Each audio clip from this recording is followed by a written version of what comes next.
cible, il ne faudrait pas que tu meurs. Dans cette cible, il faudrait que tu sois vivant et vivante. Cette Côte d'Ivoire émergente qui arrive, il faudrait que tu sois un ministre dedans. Il faudrait que tu sois un ambassadeur dedans. Il faudrait que tu sois un vice-président quelque part. Il faudrait que tu sois un sénateur quelque part. Il faudrait que tes enfants travaillent. Oui, après ce gouvernement. C'est ce qui doit importer pour cette nation, nous les chrétiens. Nous avons laissé longtemps l'esclave sur les chevaux. Jusqu'à quand? Jusqu'à quand cette nation va se lever? Et l'homme de Dieu va taper sa poitrine pour dire non. L'Éternel me dit que ça ne passera pas. Tu répondras dans la main de l'Éternel si tu t'aventures sur ce chantier. On a vu l'histoire du vieux prophète et du jeune prophète. Amen. On a vu l'histoire du jeune prophète et du vieux prophète. Lorsqu'il a crié contre l'autel de Jérusalem. Amen. Il a crié contre cet autel.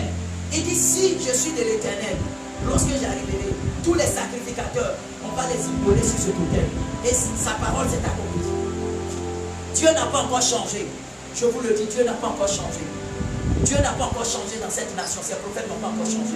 Il a encore des éléments dans cette nation. Il a encore des gars qu'il compte sur eux. Il a encore des filles qu'il compte sur elles. Dieu veut se manifester dans cette nation. Dieu utilisera toujours les prénoms pour révéler la lumière. Car seul l'Éternel peut révéler la qualité de la lumière. Amen. Ce matin, il faudrait que tu changes ta manière de penser. Ce matin, oublie-toi. Même si tu dois 3 mois de loyer, 3 ans de loyer, je dis consacre-toi. Commence à chercher la présence de Dieu. Commence à chercher la révélation divine pour ta nation. Commence à chercher la révélation pour ta génération. Commence à chercher la parole de Dieu pour ta vie. Oui. Où on met cette onction là? Je suis servant de Dieu. C'est maintenant.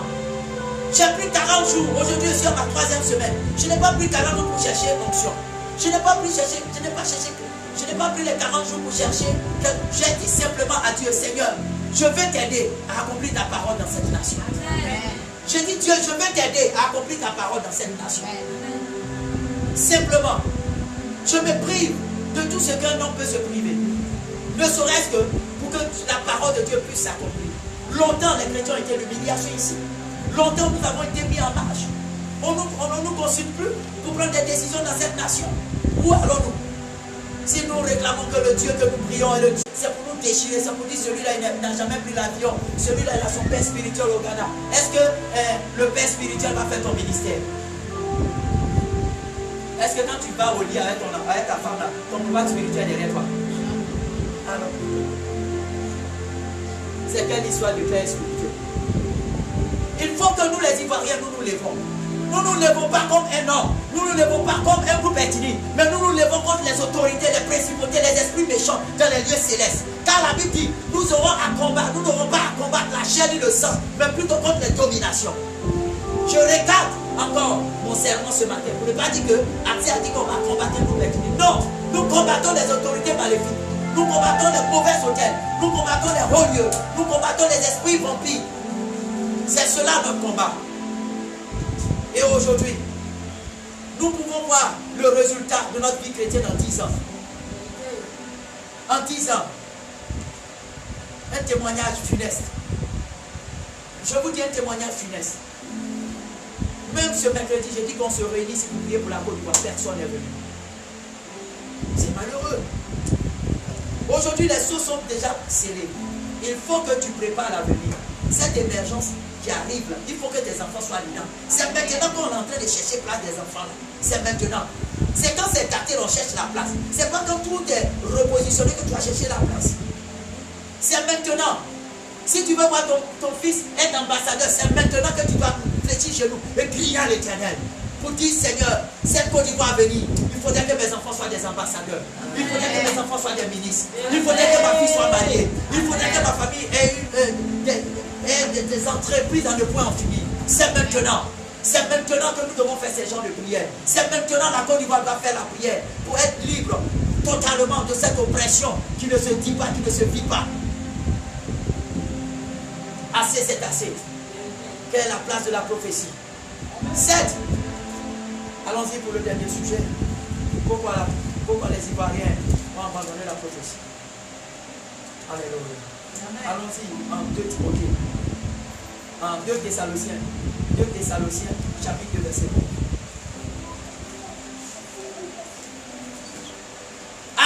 souffrir à scander l'église universelle. Quand j'arrive à la Syporès, quand je vois l'écriture, ça me donne chaud au cœur. 2 Thessaloniciens, chapitre 2, verset 11. Pour moi, certaines personnes. Aussi Dieu leur envoya une puissance d'égarement pour qu'ils croient au mensonge. Afin que tous ceux qui n'ont pas cru à la vérité, mais qui ont pris plaisir à l'injustice, soient condamnés. Amen. La Bible dit que Dieu va envoyer une puissance d'égarement. Si aujourd'hui vous voyez les gens ne croient plus aux prophéties qui sont données sur la Côte d'Ivoire, c'est à cause de la puissance d'égarement. Parce que nos prophètes qui ont parlé au début de la crise, là, ils ont menti. C'est ce qui a favorisé aujourd'hui ce refroidissement dans le corps de Christ. C'est pourquoi tu lis, lis dans ta maison, 2 Thessaloniciens, chapitre 2, verset 11. À cause de cela, Dieu leur envoie une force trompeuse. Dieu leur envoie une force trompeuse. Qui les fait croire au mensonge. Alors, tous ceux qui n'ont pas cru à la vérité, tous ceux qui n'ont pas cru en ce que dit l'Esprit, mais ont pris plaisir à faire le mal, ont pris plaisir au mensonge, seront condamnés. Aujourd'hui, c'est ce qui a créé le désabusement dans l'église. On a été désabusés. Parce que nous n'avons pas sondé les esprits. Comme c'est l'évêque général, lui là, quand il est évêque là, comme il est évêque, la grosse église, lui ne peut pas mentir. Comme vous avez dit, il ne peut pas mentir. Est-ce que c'est une grosse église qui fait un homme intègre? C'est pas parce qu'il dort à Cocody qu'il ne ment pas. Ceux mêmes qui dorment à Cocody sont des menteurs. C'est ceux-là même qui font notre argent de concours. Ils font notre argent de concours là. Ouais, ils viennent là parce qu'ils dorment à Cocody, ils dorment à la Ribera, ils viennent, ils pensent que c'est nous, on a le pouvoir là, nous on vit dans l'escroquerie. À Yopougon, on paye loyer. Yopougon, on paye loyer. C'est dangereux. Souvent, il y a des faits de société que nous n'en parlons pas. Parce que quand on voit la pauvreté, on dit que c'est où il y a la pauvreté, il y a le mensonge. C'est faux. C'est pas forcément là où il y a la pauvreté, il y a le mensonge. Là où même il y a la gloire, il y a plus de mensonges. Parce que tout ce qu'ils ont eu là, ils ont eu ça sur le mensonge. Alléluia. Alors, 2 Timothée, en 1 Timothée 4, verset 1 à 2. Pourquoi beaucoup de croient et plus aux prophéties? 1 Timothée, chapitre 4.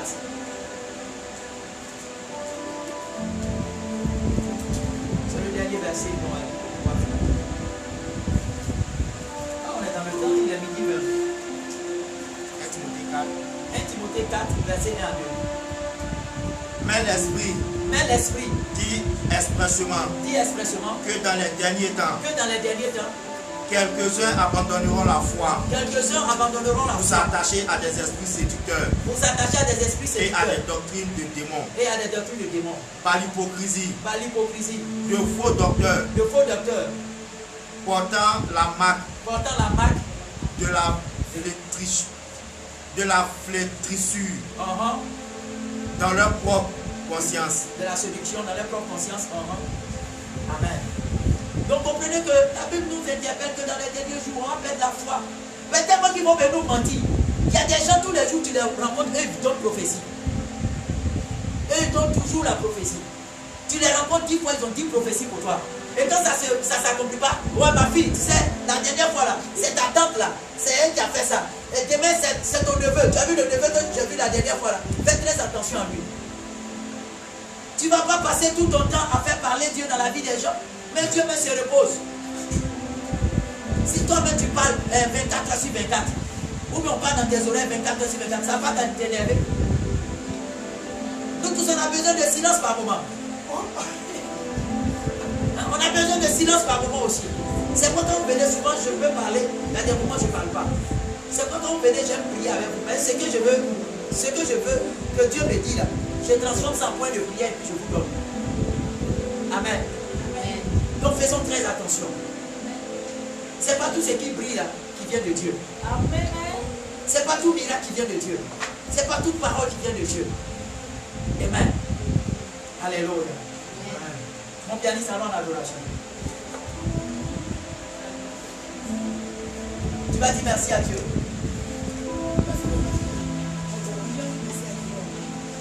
On va dire merci à Dieu ce matin.